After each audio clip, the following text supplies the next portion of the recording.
이 사안과 관련해서 오늘 우리 외통위가 열리게 된 것은 저는 뭐 외통위를 열어서 우리가 이 문제에 대해서 어떤 경위가 있었는지도 파악도 하고 그에 대한 또 대책, 원인 분석 같은 것이 상당히 필요하다고 저는 생각합니다. 그런데 이 회의를 이렇게 외교 문제가 걸려있고 매우 민감한 사안인데 특히 미국만의 문제가 아니라 중국과의 관계도 있고 러시아와의 관계도 있고 굉장히 국제적으로 이렇게 민감한데 이걸 이렇게 공개적으로 우리가 회의를 해야 되는 사안인지 복을 마친 다음 비공개로 우리가 별도로 해야 실제로 긴밀한 논의가 될 수 있는 것 아니냐.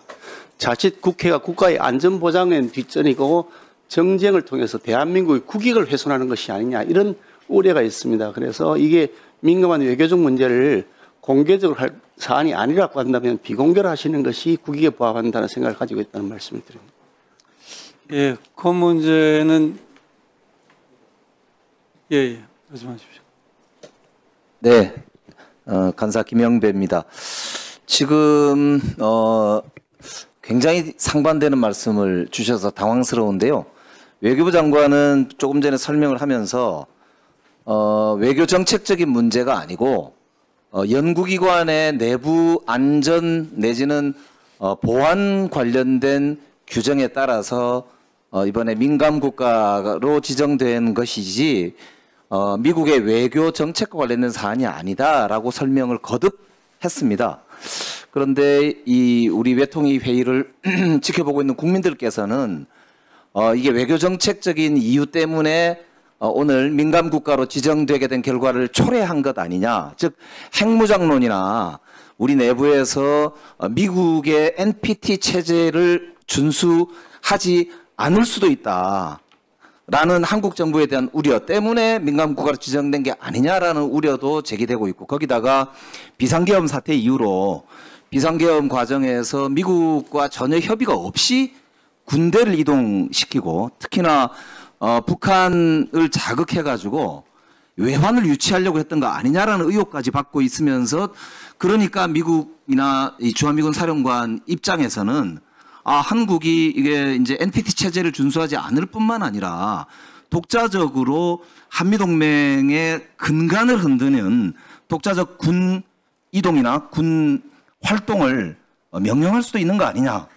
그래서 나중에 핵과 관련해서도 안전한 지대가 안 될 수도 있지 않느냐라고 하는 우려를 미국이 하게끔 했기 때문에 민감국가 지정된 거 아니냐라고 하는 지금 시중의 우려를 불식시키기 위해서 오늘 우리가 이 자리에 사실은 오늘 회의를 가지게 된 것이라고 저는 생각을 합니다. 그런데 아까 외교부 장관 설명은 외교정책적 고려가 아니고 실무적인 이유, 보안의 실무적 이유였다라고 이제 설명을 한 것입니다. 그런데 조금 전에 이제 우리 존경하는 동료 의원님이 비공개로 회의를 전환하자고 주장하시는데 근거가 이게 저는 아무 상관이 없다고 생각이 되는 중국과 러시아의 문제까지 고려하면서 이걸 회의를 비공개로 하자고 하는 주장은 외교부 장관의 설명과는 매우 상반된 즉 아까 제가 설명드린 시중의 우려를 오히려 뒷받침해주는 그래서 이게 진짜로 민감국가로 미국이 지정한 게 외교정책적인 이 이유 때문에 그래서 매우 민감한 외교적인 어떤 이유가 지금 숨어 있는 거 아니냐라고 하는 오히려 우려를 증폭시킬 수 있는 말씀이거든요.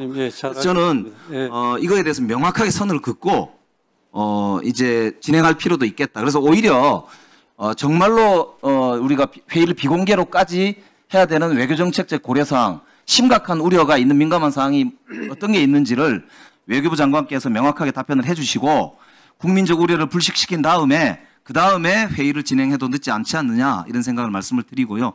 마지막으로 거듭 말씀드리지만 저는 이 아까 얘기했던 그 국민들의 우려 지금 국민들께서 정말 한미동맹의 근간이 흔들리는 거 아니냐라고 하는 심지어는 우려까지 제기하고 있기 때문에 이 문제에 대해서는 우리가 국민들께서 자세하게 그 우려를 불식시켜드릴 책임이 있다.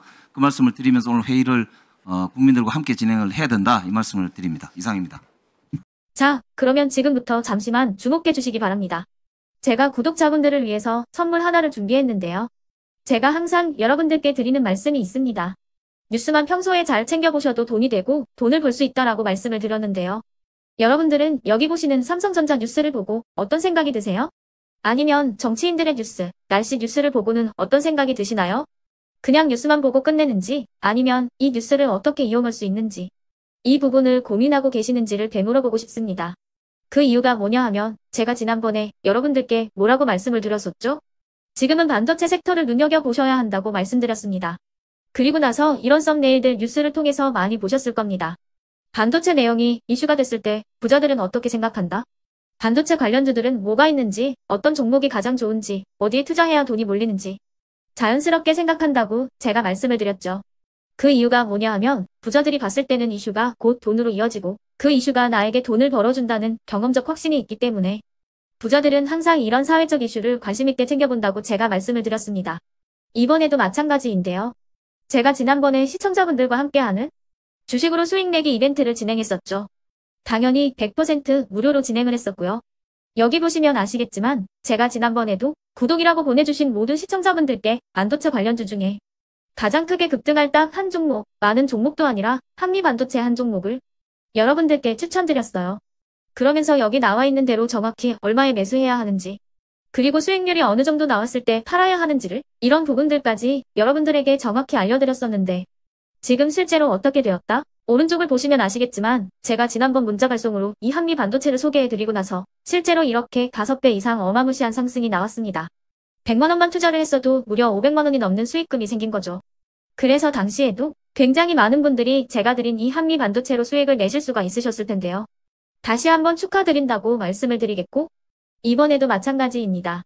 앞으로도 2024년, 2025년 계속해서 기대해볼 섹터는 AI입니다. 그 중에서도 AI 반도체는 그 누구도 부정할 수 없는 미래 성장 산업입니다. 그러면 우리가 어떻게 생각해 볼 수 있을까요? AI 반도체 종목 중에 앞으로 크게 대장 역할을 하면서 10배 이상 급등할 수 있는 템베고 종목을 지금부터 열심히 추적해야 한다는 겁니다. 큰 돈을 투자하지 않더라도 월급의 일부분 아주 소액이라도 이 종목을 모아가야 수백 %의 수익률을 손에 쥘 수 있는 것이죠.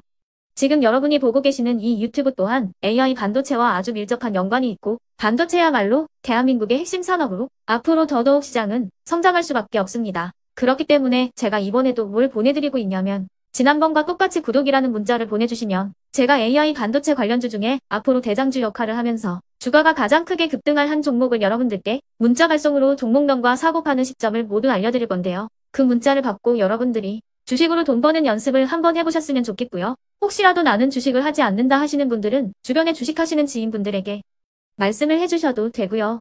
아니면 연세가 있으셔서 투자가 어렵다 하시는 분들은 이 종목을 자녀분들에게 한번 사봐라. 이걸로 한번 수익을 내봐라. 이렇게 조언을 해주실 수도 있는 거겠죠.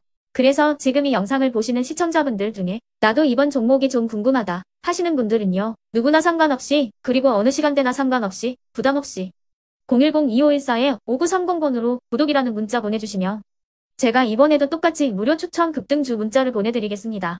이해되시겠죠? 제 번호 010-2514-5930번으로 구독이라는 문자 보내주시면 여러분들이 직접 이슈를 통해서 돈 버는 연습을 해보실 수가 있는 거고 제가 돈을 받는 것도 아니고 투자를 대신해 드리는 것도 아니기 때문에 부담 없이 신청해 주시면 되는 겁니다. 그리고 수익이 나면 저는 다른 것은 하나도 바라지 않습니다. 제 채널에 구독, 좋아요 한 번씩만 눌러주시라 이렇게 다시 한번 말씀을 드리겠습니다.